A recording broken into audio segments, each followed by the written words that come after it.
Have you ever stopped to think, really think, about how much of our lives happen on screens now? We're constantly scrolling, tapping, consuming information. But what about habits that are, well, maybe a bit more hidden, like, say, pornography consumption? It's common, but how does it actually affect our brains, our lives? Today, we're doing a deep dive into exactly that, and we've got some really interesting stuff to draw on.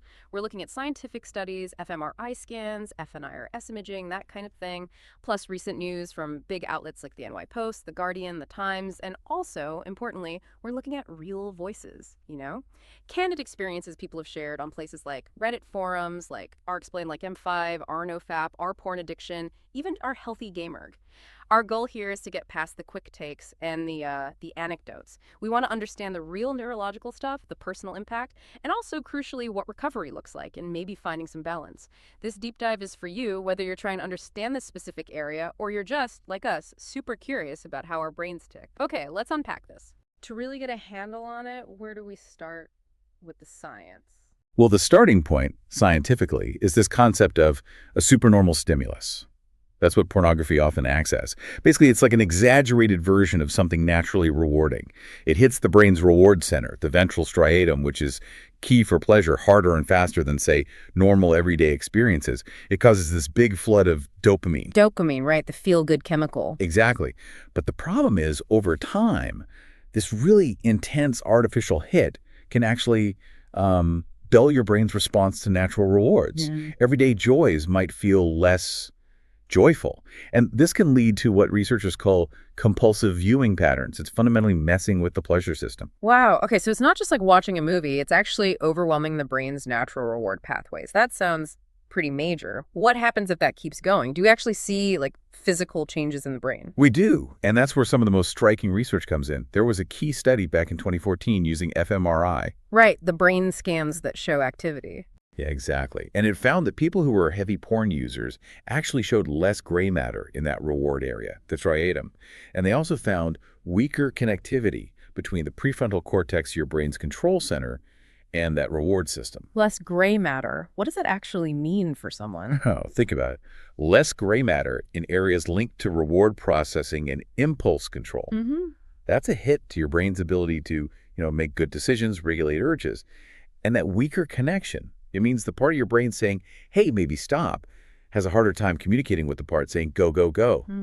What's really fascinating, or maybe alarming, is that these brain patterns look remarkably similar to patterns seen in people with substance addiction. So a direct parallel to drug addiction, neurologically speaking. The parallels are strong, yes.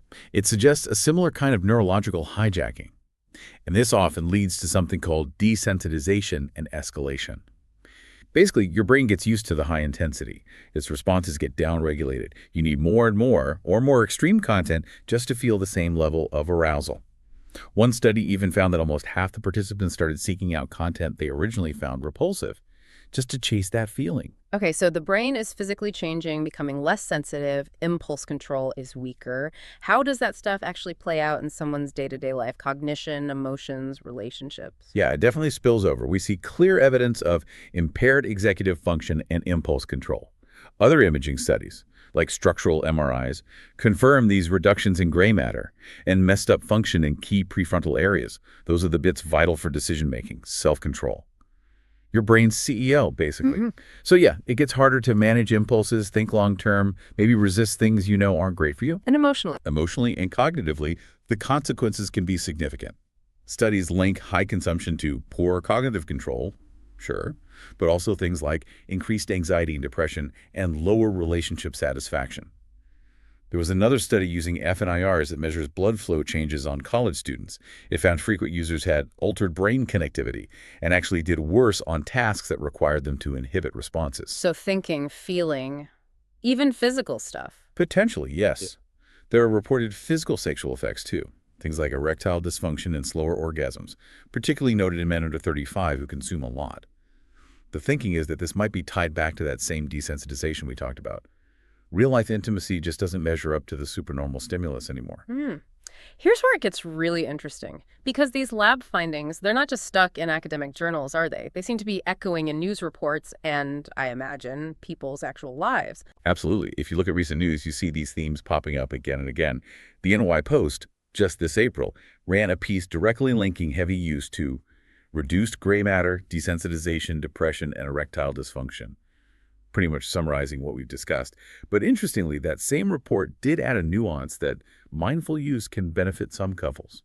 So it's not necessarily presented as universally negative in all contexts. Okay, so some nuance there. What else? Well, also in April, The Guardian raised a really serious concern about algorithms on porn sites, how they might push users towards violent or illegal content. That piece brought up fears about grooming and pedophilia, which takes the issue way beyond just individual brain health into, major societal dangers. Right, that's a whole other layer of concern. And then back in February, the Times reported on a UK politician calling for stricter regulation of violent porn, specifically because of how it seems to be getting normalized, especially among young people. So the conversation is definitely happening out in the open. But what about behind the screen, those Reddit forums you mentioned? What are people saying there? What's the lived experience like? That's where it gets incredibly personal and often quite raw. On our Explain Like M5, you see users talking plainly about the negative effects, things like difficulty maintaining romantic relationships. They describe the viewing patterns as feeling common among addicts and leading to habituation, needing more just to feel normal. Habituation, like the desensitization idea. Exactly. Then on ArtOFAP, which is focused on quitting porn and masturbation, you find people talking about how the orgasm tied to porn encouraged the brain to reiterate the experience later on, explicitly framing it as something that creates addictions. And there's this really powerful statement someone posted there. Porn specifically affects dopamine. Porn releases more dopamine than cocaine. When you deplete your brain of dopamine, you become depressed. Wow, comparing it to cocaine, that's intense. Is that scientifically literal or more about the feeling of the dopamine hit and crash? It's likely more about expressing the intensity of the reward cycle and the subsequent feeling of depletion, While direct physiological comparisons are complex, it highlights how powerfully that reward system gets activated and then crashes. It definitely aligns with the supernormal stimulus's idea and the potential for a strong withdrawal-like experience, depression, lack of motivation. I see. And what about porn addiction? On porn addiction, you get some truly heart-wrenching accounts. One user shared how their habit ruined a relationship, writing something like, "It makes me feel worthless. I cry silent tears every time we do it." What's fascinating here is how closely these personal stories mirror the scientific findings, the broader concerns raised in the news. It's not just abstract data, it's people's lives. Okay, so we've seen the potential impact, neurological changes, emotional struggles, relationship problems. It sounds quite serious. The really big question then is, can the brain heal from this? Is recovery actually possible? Yes. And that's the hopeful message from the sources.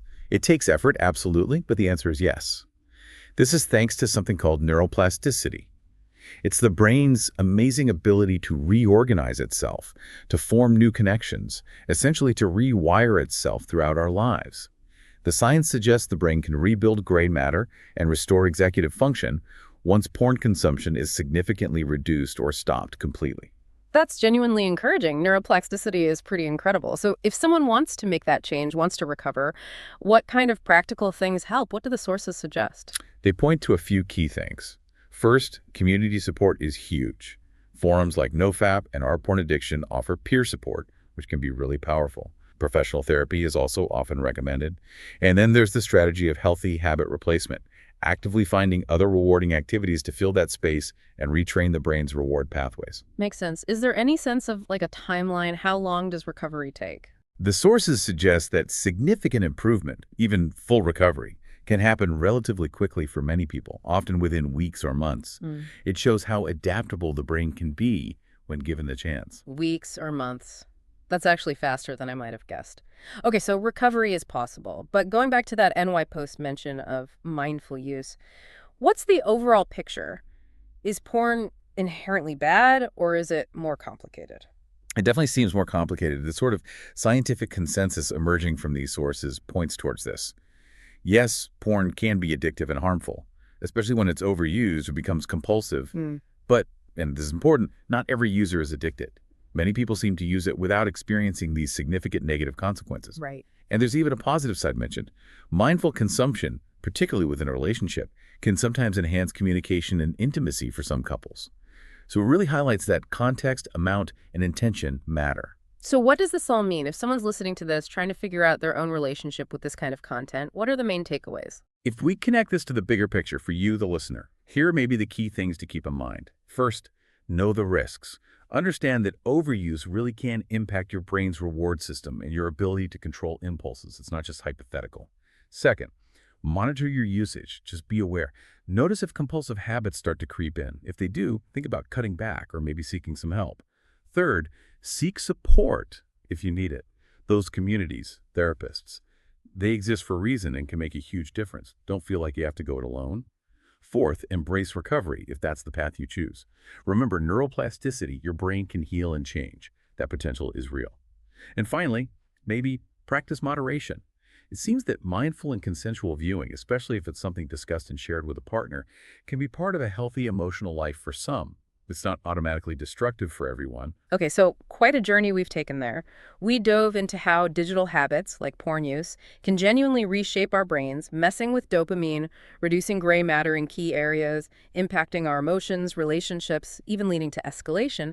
But we also saw the flip side, the brain's amazing ability to recover through neuroplasticity, and the critical role of moderation and mindfulness. It's definitely not a simple black and white issue. Absolutely. And that complexity leaves us with a really interesting question, I think. Given everything we know about the brain's incredible capacity for change, that neuroplasticity, and also the potential for mindful, intentional use, Yeah. what active steps can you, listening right now, take to consciously shape a healthier, more intentional relationship with all kinds of digital stimuli in your own life?